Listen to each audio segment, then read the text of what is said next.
Мне по душе сама идея того, что есть общественная инициатива. Впервые, возможно, общественная инициатива пришла к тому, чтобы сделать проект идеологически в новой реальности нашей, которая пока одна, но будет другая. Энтузиазм повстанцев, которые вступили в борьбу с большевиками, фактически это было как бы заранее обреченное на проигрыш действие. Но этот их энтузиазм, их вера в какое-то другое будущее для страны дорого стоит. Вот. И тут во мне два таких вот аспекта. Само событие и вот эта вот связь времен, миф и такая вот реальность, которая вот воплотилась фактически. Наверное, была надежда, но все равно сразиться с машиной, которая, наверное, победить было невозможно. У меня об этом и проект, собственно.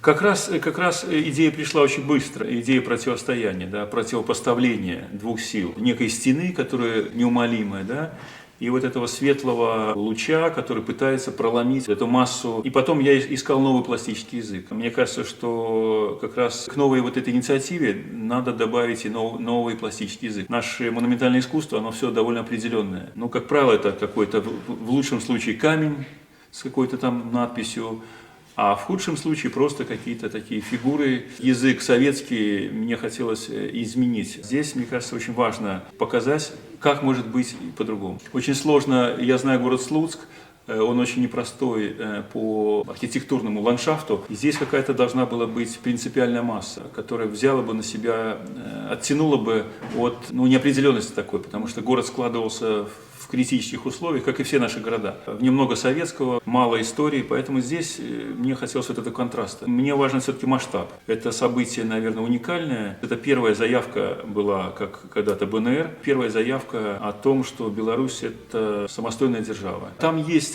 цветовое решение тоже, потому что я использовал ржавый металл. Фактура железа, она дает вот это ощущение времени, во-первых, и настроение определенного. Или бетон. В нем есть и вот эта суровость, такая правда, и вместе с тем архитектоника определенная. В городе она совершенно уместна. И нержавеющая сталь. Вот любимый материал, который отражает как раз-таки пространство вокруг себя. Вот этот контраст и есть основа, потому что здесь нет привычных нам вот этого языка, складки, там, одежда. А здесь такой вот лаконичный, сухой язык монумента. Масштаб тоже. Вот. Но я рассчитываю, чтобы это все было где-то в пределах метра 4-5, чтобы это все-таки звучало в городе, чтобы это стало частью среды, чтобы мимо этого нельзя было не пройти. Если просто поставить, допустим, даже бюст, но к нему надо какой-то подход.